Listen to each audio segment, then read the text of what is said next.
Nah, mengingat bahwa semua korban dihabisi, dipisah-pisahkan badannya di dalam bangunan The Resto The Egg Immortal itu, orang-orang pun jadi khawatir. Jangan-jangan bakpao yang kita beli itu di sana sebagai isinya tuh udah diganti itu sama uang dah. Hai, wassalamualaikum warahmatullahi wabarakatuh. Terima kasih sudah klik video ini. Buat kalian yang sekarang lagi pada nonton nih, aku doakan semoga kalian semua selalu sehat, bahagia, dan banyak rezekinya. Biar bisa traveling keliling dunia, Wak ya, amin. Kalau punya kesempatan buat keliling dunia, kalian tuh pengen liburan kemana, Wak? Ada yang pengen jalan-jalan ke Makau, Cina? Nah, buat kalian yang lagi pengen liburan ke Makau nih mungkin ya, pas sekali Wak, malam ini aku punya satu kisah kriminal yang latar kejadiannya juga di Makau. Kasus ini tuh terjadi pada tahun 80-an dan melibatkan satu keluarga pemilik restoran yang cukup populer di sana. Setiap hari si keluarga ini tuh menjual menu-menu makanan yang sangat enak di restoran itu, dan salah satu menu yang paling populer di sana adalah bakpao isi daging babi, Wak. Dari pertama buka semuanya berjalan aman-aman aja memang. Sampailah pada suatu hari nih keluarga itu tuh tiba-tiba menghilang secara misterius. Dan setelah mereka ini menghilang, anehnya restoran mereka yang terkenal tadi itu tetap buka, bakpao babinya tetap dijual setiap hari, tapi keluarga yang punya tempat itu tuh hilang, Wak. Nggak ada kabar, nggak ada jejak sama sekali. Terus siapalah ini orang yang ada di balik dapur mereka sampai toko mereka ini tetap buka padahal mereka hilang? Penasaran gimana kisah selengkapnya? Jadi tanpa berlama-lama kita langsung masuk aja ke ceritanya, Wak ya. Check it out.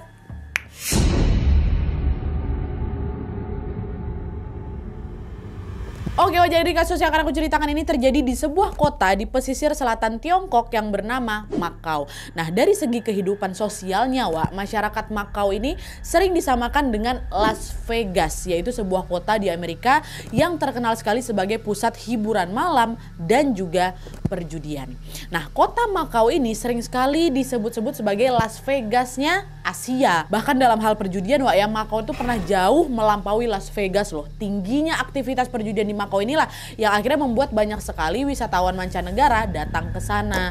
Tapi mereka tuh datang tuh bukan cuman untuk mencoba judinya itu, Wak. Mereka ini juga tertarik untuk berburu kuliner, dimana salah satu menu yang paling diincar sama mereka adalah char siu bao atau bakpao isi daging babi. Nah, bakpao isi babi ini, Wak, udah jadi ikon kuliner kali lah itu di Makau, mulai dari pedagang kaki lima, kedai kecil, pasar tradisional, sampai ke restoran-restoran mewah pun menyediakan menu ini. Alhasil para warga lokal pun banyak lah itu kan yang mencari penghasilan dengan jualan jualan bakpao isi daging babi. Banyak juga nih orang yang buka-buka kayak gitu karena memang laris di sana, Wak, itu yang terkenal kok. Nah, pada tahun 1980-an, Wak, salah satu restoran yang menjual bakpao isi daging babi ini adalah restoran yang bernama The Egg Immortal. Nah, lokasinya ini berada di kawasan Yau Hon, distrik Nusa Senhora de Fatima, Makau. Nah, restoran ini pertama kali dibangun di tahun 1960-an oleh seorang warga lokal yang bernama Zeng Lin. Nah, awalnya, Wak, Zeng Lin itu adalah seorang pedagang kaki lima biasa aja, dan ternyata makanan buatannya itu enak, laris manis di sana. Lalu Zeng Lin ini pun mengumpulkan keuntungan dari hasil jualan kaki limanya itu sampai dia berhasil punya restoran sendiri. Nah, inilah dia restoran The Egg Immortal tadi. Nah, lalu seiring berjalannya waktu, Wak, restoran ini pun makin populer lagi lah itu di kalangan masyarakat setempat. Karena makin ramai, Zeng Lin ini pun ngajak keluarganya, Wak, untuk ikut mengelola restoran. Dan FYI, Wak, pada saat itu di tahun ini ya, Zeng Lin ini sudah berusia 50 tahun ya. Dan keluarga yang diajak ngelola restoran itu lumayan rame, Wak, ada 10 orang. Yang pertama bibinya, tantenya namanya Shen Zin, umurnya 60 tahun. Sepupu tuanya namanya Zeng Boliang, 61 tahun. Terus ibunya sendiri namanya Shen Lirong, umur 70 tahun. Lalu istrinya Shen Hui, umurnya 42 tahun. Lalu ada anak pertamanya Natalia, umur 18 tahun. Terus ada anak kedua namanya Stephanie, 12 tahun. Ada anak ketiga namanya Zoe, 10 tahun. Ada anak keempat namanya Joanna, 9 tahun. Terus ada anak kelima namanya Antonio, umur 7 tahun. Dan terus ada Zeng. Jadi mereka ini bersepuluh lah ya. Nah, anak-anak yang masih kecil ini, Wak, juga diajak untuk ngelola restoran. Walaupun dengan tugas-tugas yang kecil lah, tapi mereka ikut ngelola bareng lah. Jadi total mereka ini semua yang ngelola si restoran The Egg Immortal itu ada 10 orang. Nah, setelah keluarga besarnya si Zeng Lin ini ikut mengelola restoran itu, dalam waktu singkat restoran The Egg Immortal ini pun jadi makin maju lagi. Menu andalan mereka adalah ya ini bakpao isi daging babi ini, Wak, makin laris lagi juga. Kondisi inilah yang membuat Zeng Lin dan juga keluarganya bisa dibilang tercukupi secara finansial. Sampai akhirnya, Wak, di tahun 1985 keanehan di dalam keluarga ini pun terjadi. Nah, jadi ceritanya pada suatu pagi di tanggal 5 Agustus 1985, seorang kurir datang ke restoran ini untuk nganterin bahan makanan yang kemarin dipesan sama Zenlin. Jadi itu ada bahan-bahan mentah buat menu-menu di restoran mereka lah, kan ada kurir pengantar bahan makanan kan. Tapi pas sampai di restoran itu, ternyata restoran tuh tutup. Jadi di bagian pintunya tuh tertulis restoran akan tutup 3 hari. Ada pengumuman itu. Nah, akhirnya si kurir ini pergi dia ngantar makanan tadi ke rumahnya Zenlin, bukan ke restoran lagi, ke rumah, kan misah tuh. Nah, waktu nyampe di rumah, lagi-lagi si kurir ini bingung karena ternyata rumah tuh kosong. Tapi ada yang bilang kalau si Zenlin ini sama keluarganya, keluarga besar 10 itu, 9 orang itu, sepertinya lagi liburan ke wilayah Cina Daratan. Heran lah si kurir bilang kayak gitu kan, ini 10-10-nya pergi liburan semua, masa gak ada satupun orang yang ditugasi buat jaga restoran? Kalau mereka mau pergi liburan, ngapa pula kemarin Pak Zenlin malah pesan bahan makanan sebanyak ini, ya kan? Itu kata si kurir. Nah, karena bingung, nggak dapat jawaban juga, akhirnya si kurir pun memilih buat pulang dan bawa balik lah itu semua bahan-bahan makanan restoran tuh lagi balik ke toko dia. Nah, selain si kurir, keluarga jauhnya Zenlin juga udah ngerasa ada janggal sama kejadian ini. Mereka bingung, kenapa si Zenlin ini pergi liburan tanpa pamit sama siapapun, jadi main langsung pergi kayak gitu aja. Mereka juga nggak percaya kalau Zenlin dan yang lainnya ini lagi pergi liburan. Nggak mungkin mereka ini main pergi gitu aja. Mereka selalu buka kok restonya, pun kalau misalnya ada yang pergi pasti ada beberapa yang ditinggalkan untuk menjaga restoran. Restoran tuh jarang tutup, Ini kenapa kok bisa pergi kayak gitu aja mereka? Nah, karena hal itu si keluarga jauh ini ngelaporlah kejanggalan ini ke polisi, Nah, pas polisi dengar laporan itu, polisi bilang, "Oke, Pak, berdasarkan informasi terakhir katanya mereka kan lagi pergi liburan ke Cina Daratan kan, Pak? Ya udah, kita tunggu aja. Mungkin memang mereka lagi liburan," katanya. Perlu diingat nih, jadi itu kejadiannya tahun 80-an. Komunikasi itu belum semaju sekarang kan. Jadi si keluarga nggak bisa langsung hubungin Zeng, Zeng kok di mana? Apa gitu, nggak bisa. Buat nanyain keberadaan itu nggak bisa sama sekali. Yang bisa mereka lakukan ya udah cuma nunggu di rumah sampai si Zenlin ini pulang. Nah, pihak keluarga yang lapor tadi waktu dengar kata polisi, dia ngomong lagi, informasi soal mereka pergi ke liburan itu juga belum tentu valid, Pak. Karena mereka nggak pamit sama sekali sama kami, nggak ada ninggalin pesan, nggak ada ngabarin. Cuman ya itu informasi yang kami dapat, di pintu restoran mereka ditulis pengumuman kalau resto bakal tutup 3 hari. Oh ya udah Bu, Pak, kalau kayak gitu ya udah tunggu aja sampai 3 hari lagi. Kan udah dikasih pengumuman tuh sama si Zeng, ya udah tunggu 3 hari lagi, pasti nanti restonya buka. Sekarang kan tanggal 5 Agustus nih, itu berarti tambah 3 hari, tanggal 8 Agustus udah buka nih, kita pantau dulu aja keberadaannya, kata si polisi kayak gitu. Nah udah, singkatnya 3 hari kemudian, tepatnya tanggal 8 Agustus 1985, bukannya dapat kabar baik tentang Zenlin dan keluarganya, orang-orang di sana malah digegerkan dengan sebuah berita yang mengejutkan. Pada saat itu, seorang warga lokal yang lagi berenang di pantai Heksa kayak gitulah, pantai berjarak sekitar 30-40 menit lah dari pusat kota Makau, tanpa sengaja menemukan beberapa potongan tubuh manusia terapung-apung di laut. Ada kaki sebelah kanan dan juga kiri yang mulai membusuk, ada potongan punggung, ada lengan, ada jari-jari kayak gitu. Tergayung-gayung, bukan tergayung, terapung-apung dekat pantai itu. Nah, dilihat dari jumlahnya nih dikumpulin, setidaknya ya potongan tubuh itu berasal dari potongan tubuh 4 orang yang berbeda. Ya, penemuan ini pun langsung akan dilaporkan ke polisi penjaga pantai. Nah, awalnya waktu itu polisi ini menduga kalau potongan tubuh itu adalah potongan korban atau para imigran ilegal yang mungkin tenggelam nih, abis itu dia diserang ikan hiu. Tapi waktu diperiksa lebih jauh, terlihat bahwa bekas luka di tubuh korban itu ternyata rapi. Jadi macam dipotong pakai benda tajam. Kalau misalnya serangan ikan hiu kan harusnya nggak serapi itu kan, harusnya dicokot-cokot kayak gitulah. Kejanggalan inilah yang langsung mengindikasikan ini enggak nih, ini kayaknya korban penghilangan nyawa lah gitu. Dan pada saat itu juga polisi ini pun langsung ingat tuh sama laporan tentang keluarganya Zenlin yang menghilang secara tiba-tiba. Baru ingat, oh iya ini kemarin sempat ada laporan satu keluarga hilang, ini ada 4 potongan korban. Apa ini jangan-jangan jasad keluarga itu ya? Baru polisi langsung melakukan penyelidikan,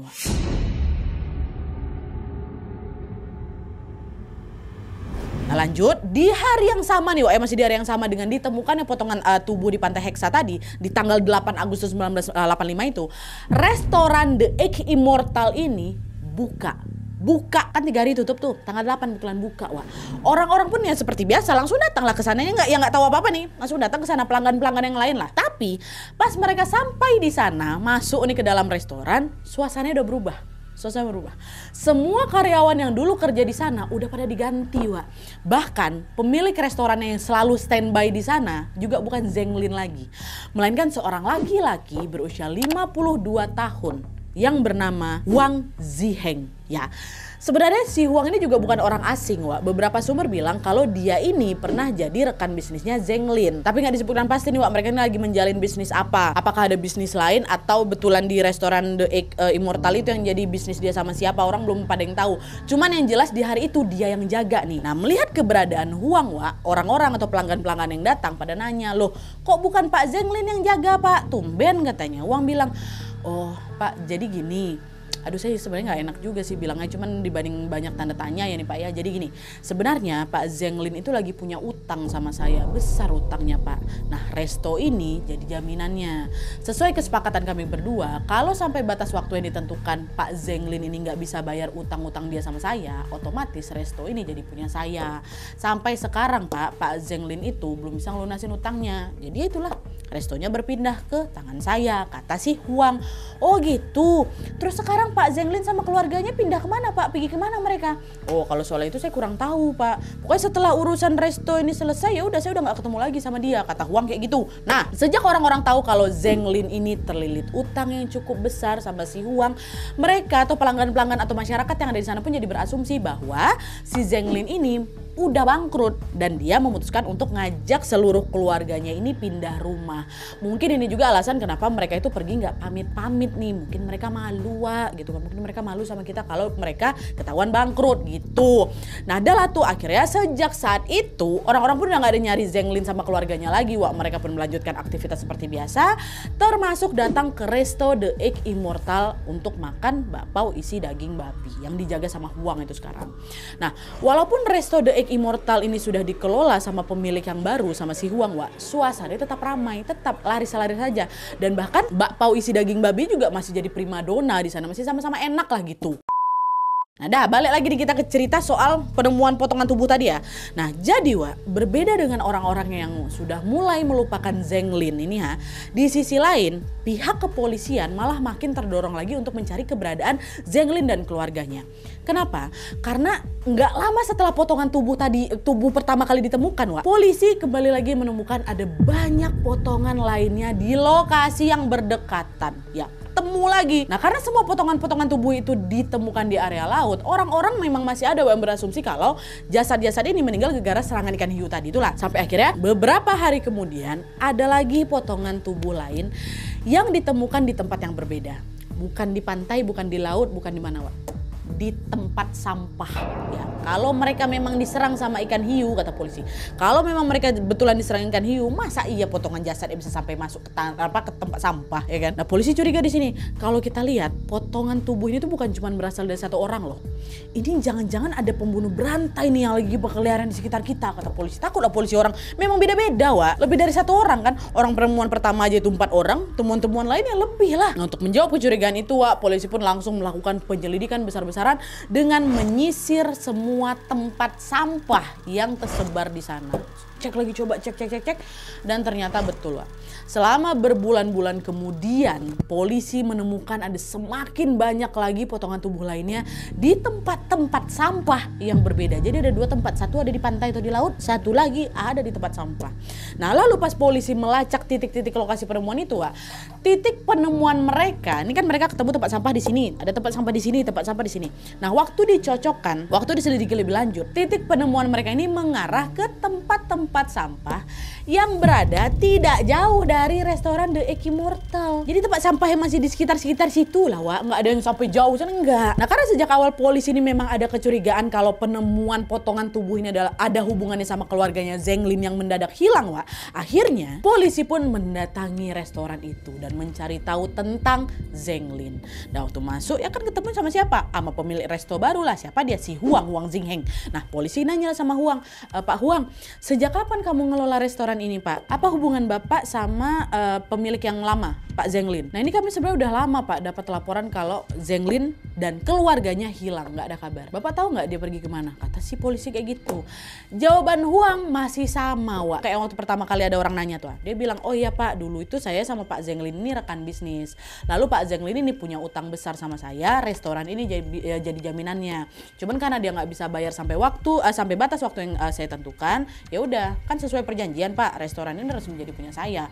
Kalau soal kemana mereka pergi, Pak, saya nggak tahu. Setelah urusan serah terima restoran ini selesai, saya udah nggak pernah ketemu dia lagi, Pak. Kata si Huang. Oh oke, kalau gitu, Pak. Nah sekarang resto ini udah resmi jadi milik kamu kan sebenarnya kan? Tadi kan kamu bilang kayak gitu. Nah kalau gitu, Pak, boleh nggak kami memeriksa dokumen-dokumennya? Kata si polisi. Oh tentu boleh, Pak, silakan gitu. Diambillah sama si Huang dokumen legalnya dari restoran The Egg Immortal ini ke si polisi. Banyak, Wak, ada dokumen kepemilikan, pengurusan pajak, nota-nota belanja, dan berbagai dokumen lainnya. Nah, Pak, periksalah kayak gitu. Udah, polisi bawalah semua dokumen itu untuk diperiksa lebih lanjut. Dan pas dicek, mereka makin heran lagi, Wak. Karena ternyata restoran The Egg Immortal ini belum balik nama, belum. Di semua dokumen itu masih tertulis kalau pemiliknya adalah Zeng Lin. Belum ada. Balik nama tuh belum ada. Itu berarti apa? Restoran ini belum resmi dong berpindah tangan ke Huang, iya kan? Nah nggak sampai di situ aja, Wak. Pas polisi juga ngecek dokumen-dokumen yang lain, polisi menemukan semua kartu identitas milik anak-anaknya Zeng Lin. Kalau Zeng Lin sama keluarganya betulan nih pindah luar kota ya, harusnya kan mereka bawa kartu identitas anak-anaknya ya kan? Kok malah semuanya ada di Huang? Nah semua kejanggalan ini akhirnya makin bikin polisi pun curiga sama si Huang. Mereka yakin Huang ini pasti punya andil nih dalam kasus hilangnya Zeng Lin dan keluarganya. Ditambah lagi, Wak, pas polisi ini memantau aktivitas Huang dari jauh nih, polisi ngelihat kalau ternyata Huang ini juga tinggal di rumah pribadinya Zeng Lin. Dia tinggal di rumahnya Zeng Lin, Wak. Jadi yang dikuasai sama si Huang ini bukan cuma restoran aja, tapi rumahnya Zeng Lin juga. Dia tinggal di sana, rumah pribadi loh. Dari situ polisi makin yakin ini ada yang nggak beres ini sama si Huang nih. Akhirnya polisi pun secara resmi langsung merilis surat perintah penangkapan terhadap Huang. Ditangkap Huang dulu buat diperiksa. Nah tapi sayangnya, Wak, sebelum aksi penangkapan itu terjadi, ternyata Huang ini udah punya feeling nih, ini kayaknya aku dicurigain lah sama polisi ya kan. Dicurigain sama kasus soal hilangnya si Zeng Lin. By the way, di titik ini ya, di saat Huang ini mau diperiksa, Zeng Lin ini masih berstatus hilang ya, Wak ya. Karena memang tim forensik tuh belum berhasil mengidentifikasi potongan-potongan tubuh yang sudah ditemukan sebelumnya, Wak. Jadi belum dinyatakan kalau ini tuh mereka, masih statusnya hilang gitu. Nah karena Huang nggak mau dicurigai lebih jauh dalam kasus ini, akhirnya di tanggal 28 September 1986 atau sekitar 1 tahun setelah keluarga Zeng Lin menghilang, Wak, Huang memutuskan buat pergi, kabur dia, meninggalkan Makau menuju ke Cina daratan. Tapi pas Huang sampai di wilayah perbatasan nih, Wak, polisi yang berjaga di sana untungnya langsung ngeberhentiin Huang. Dia ngeberhentiin bukan karena tahu Huang ini sedang diincar polisi, Wak, bukan. Cuman dia diberhentikan gara-gara polisi ini ngelihat ada gerak-gerik Huang yang macam mencurigakan lah gitu. Nah waktu diberhentiin, polisi ini bilang, polisi perbatasan ya, polisi ini bilang, oh Bapak selamat siang Pak, nama Bapak siapa dan Bapak mau pergi kemana? Katanya, oh siang Pak, saya Huang Xingheng Pak, saya mau pergi ke Cina daratan. Ada perlu apa Pak Bapak pergi ke sana? Oh nggak ada sih, cuma jalan-jalan aja, sekalian juga berkunjung ke rumah kerabat saya Pak, katanya. Oh baik, kalau gitu boleh kami periksa dulu kartu identitas atau dokumen-dokumen pendukung lainnya lah Pak, biar bisa lewat gitu, kata si Bapak ini, si polisi kan.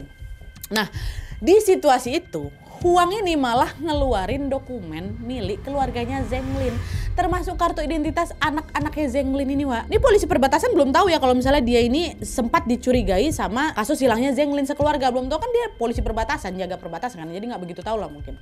Belum tahu nih, mungkin si Huang nih pede, dia kasih lah dokumen itu. Nah pas lihat tanda pengenal itu tertulis Zeng Lin, polisi perbatasan langsung tahu kasus Zeng Lin hilang, dia tahu nih. Tapi muka Huang dia kan belum tahu kan, ini Zeng Lin ini kan yang hilang sekeluarga nih. Langsung curiga polisi perbatasan di situ. Loh Pak, kenapa dokumen keluarga Zeng Lin ini ada sama kamu? Ini dokumen milik keluarga yang statusnya masih hilang itu kan, katanya. Nah dengar pertanyaan itu, panik si Huang, Wak. Dia nggak bisa jawab apa-apa.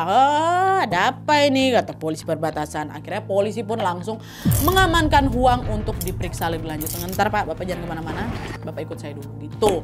Udah lah itu, akhirnya ketahuan dia nggak jadi kabur nih. Singkatnya Huang pun lalu dibawa balik lah ini ke pusat kota Makau untuk diperiksa di kantor polisi.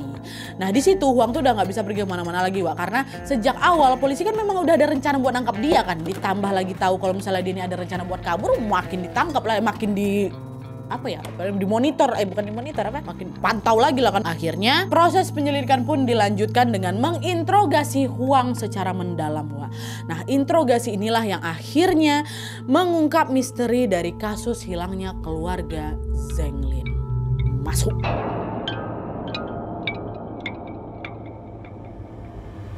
Nah jadi Wak, di tanggal 6 Oktober 1986, polisi pun menginterogasi Huang dengan membawa bukti-bukti di hadapannya.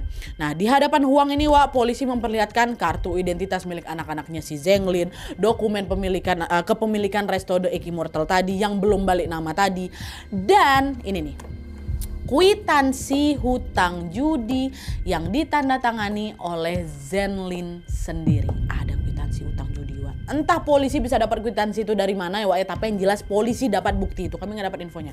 Nah dah lah tuh, polisi bilang nih, udah dihadapin semuanya kan, polisi bilang, kau bilang Zeng Lin ini punya utang besar sama kamu kan, sama kau kan. Yang kau maksud tuh ini, utang judi nih. Hah? Sekarang ya, Zeng Lin kan hilang nih. Terus dokumen semua anggota keluarga kan sama kamu nih. Nah, ngapa bisa kayak gitu?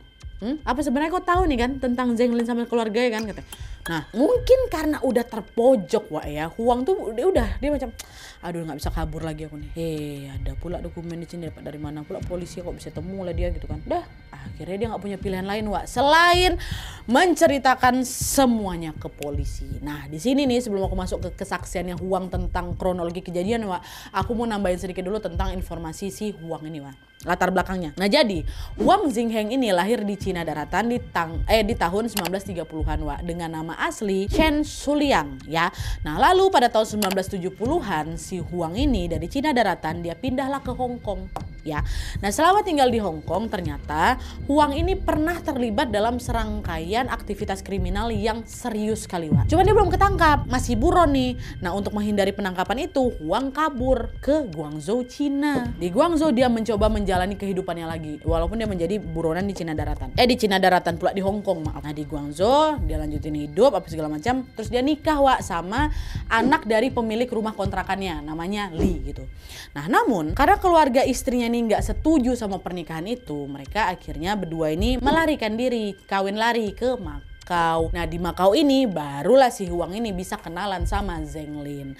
Seperti yang aku bilang di awal tadi Wak, Makau ini kan hiburan bagi mereka yang suka judi kan. Dan kebetulan Huang, Zeng Lin sama Chen Hui atau istrinya si Zeng Lin Wak sama-sama suka judai. Mereka pun berkenalan lah itu waktu mereka ketemu di meja kasino. Dan aktivitas ini Wak berlangsung selama bertahun-tahun lamanya hingga pada suatu malam di tahun 1984 ketika Zeng Lin, Chen Hui istrinya sama Huang ini lagi main judai bareng.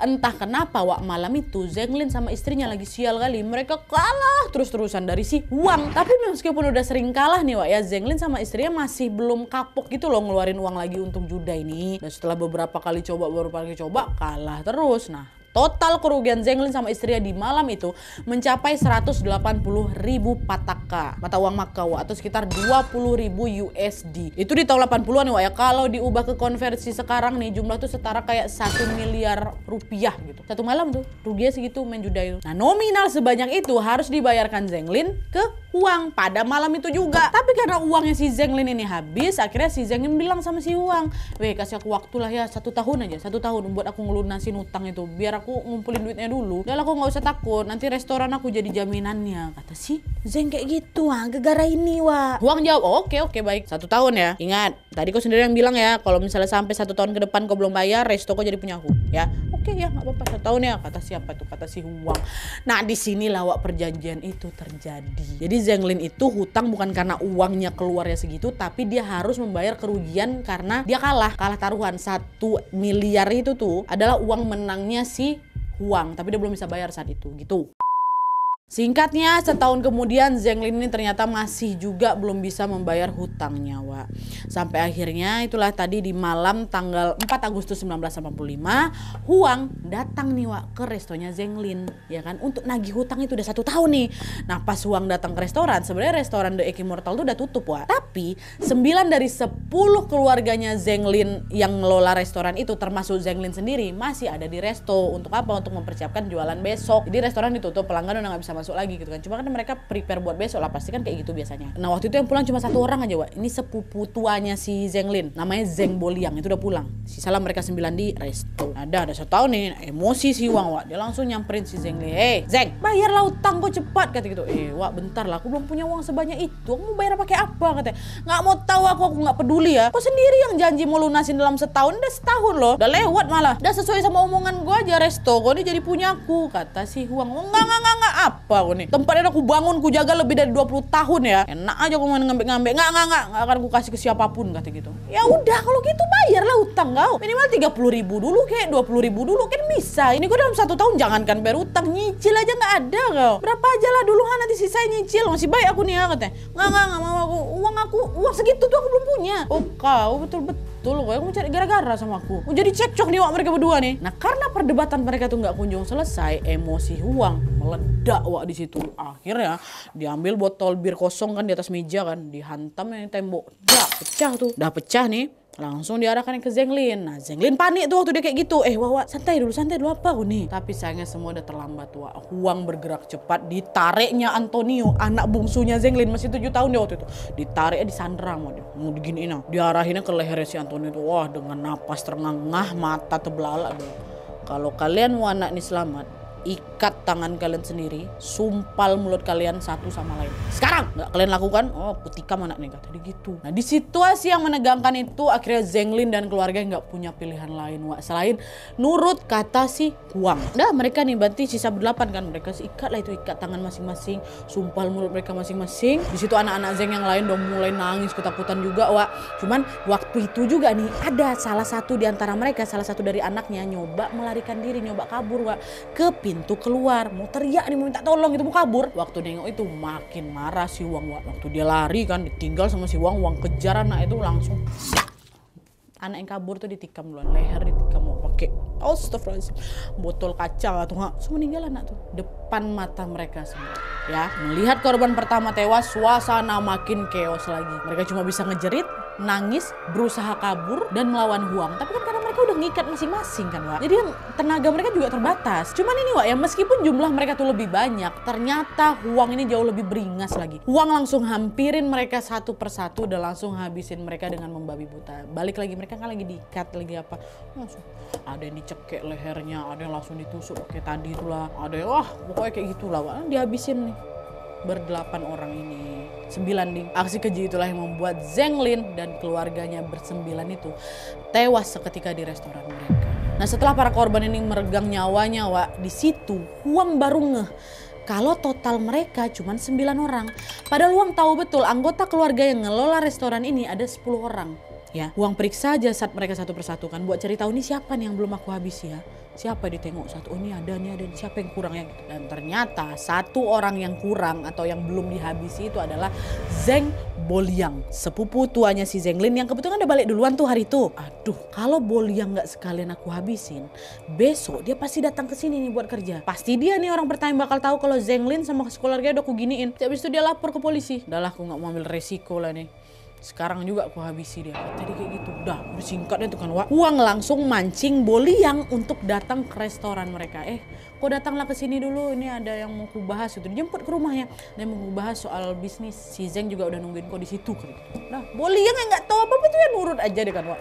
Lalu pas dia masuk ke dalam restoran, ya Allah disitulah Wak. Huang langsung habisin nyawanya Boliang. Jadi di situ total udah lengkap nih Wak. 10 anggota keluarga Zenglin yang ikut mengelola resto mati semua. Sendiri loh Wak Huang tuh. Nah setelah itu baru bingung si Huang nih gimana aku cara ngebuang jasad-jasadnya. Mereka 10 orang kalau langsung kubuang kayak gitu ya pasti ketahuan nih gitu. Gimana ya? Nah situ Wak dia baru kepikiran adalah pisah-pisahkan aja mereka biar gampang nanti aku buangnya katanya. Nah karena nggak ada cara lain ini Wak ya, Huang pun akhirnya nekat melakukan itu. Semalaman Wak, semalaman penuh dia dipisah-pisahkannya lah itu jasad korbannya terus masuk-masukinnya ke kresek gitu. 10 orang digitukan sama dia. Allahu Akbar, pening langsung kepala aku. Gimana itu ya? 10 Allah, orangnya 10 dimasuk-masuk kantong ya jadi puluhan kantong juga lah itu kan. Baru itu dia buang lah ke tempat-tempat yang berbeda. Itulah tadi ada yang dibuangnya ke laut Haksa, tadi ada juga dibuangnya ke tempat-tempat sampah. Cuma itulah kan kejahatan gak ada yang sempurna. Dia buang di tempat-tempat sampah sekitar resto. Tahuan lah. Dan memang terbukti semua potongan tubuh yang polisi temukan selama penyelidikan kemarin memang jasadnya Zenglin dan keluarganya. Dan setelah dibuangnya nih kantong-kantong kresek itu tanpa rasa bersalah sekalipun Huang balik ke rumah keluarganya Zenglin Dan sejak hari itu dia mulai menetap di sana, tinggal di rumah pribadinya Zeng Lin. Selain itu, Huang ini juga langsung rekrut karyawan-karyawan baru buat kerja di restoran The Egg Immortal itu. Jadi betul-betul semua diambil alih Wak sama si Huang Wak. Restonya diambil, rumahnya diambil, jatuh di tangan dia semua. Tapi direbut sama dia dengan cara keji kayak tadi tuh. Itulah tadi pengakuan dia dan kronologinya yang dia jelaskan ke polisi. Nah setelah Huang mengakui perbuatannya, Wak, polisi pun dengan cepat atau dengan resmi langsung menetapkan Huang sebagai tersangka dalam kasus ini, Wak. Huang lalu ditahan di kantor polisi sambil menunggu jadwal persidangan. Penetapan Huang sebagai tersangka ini langsung jadi hot news lagi tuh di sana, Wak.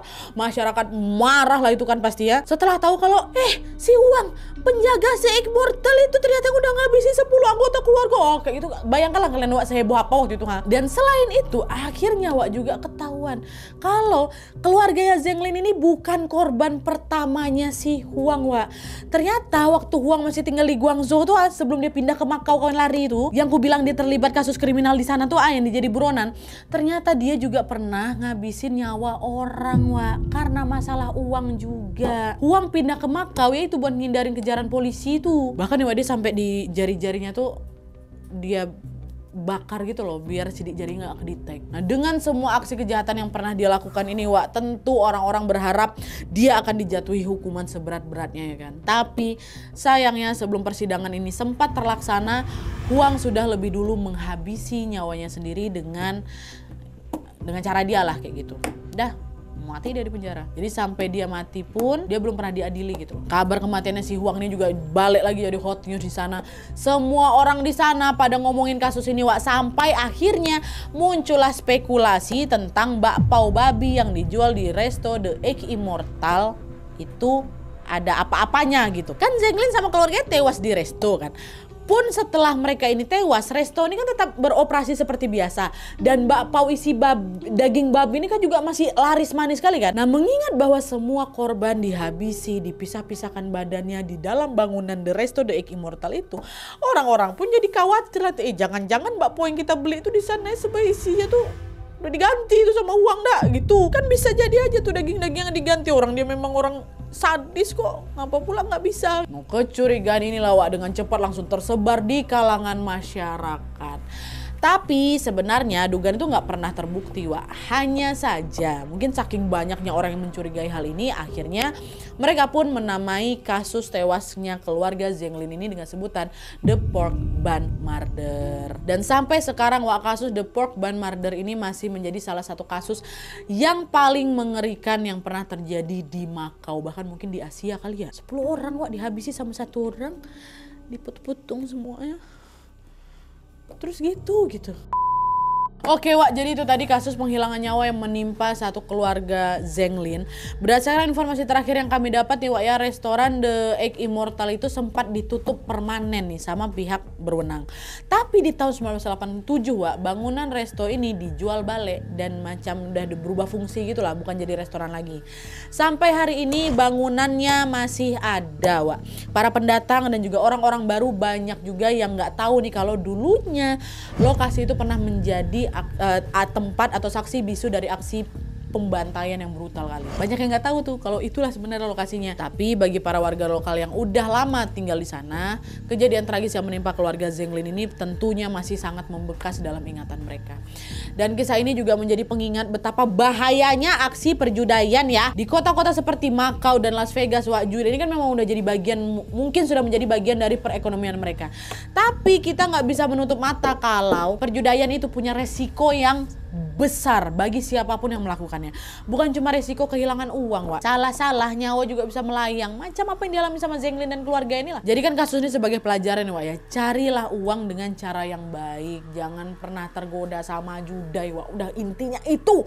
Jangan pernah nyoba. Jangan nyesal kalian. Uang jin makan setan. Tahu kalian? Nggak ada apa itu ya. Oke, udahlah, Wak, itu aja. Oke, Wak, jadi sekian dulu videonya. Terima kasih banyak yang sudah menonton. Kalau kalian suka video ini, klik like-nya. Jangan lupa komen di bawah mungkin ada dan saran-saran untuk video selanjutnya. Jangan lupa nyalain notifikasi ya supaya kalian tahu kalau upload video baru. And as always, jangan lupa untuk klik tombol subscribe supaya kalian sama-sama tahu informasi menarik dan menegangkan dari channel aku. See you next video, Wak. Bye.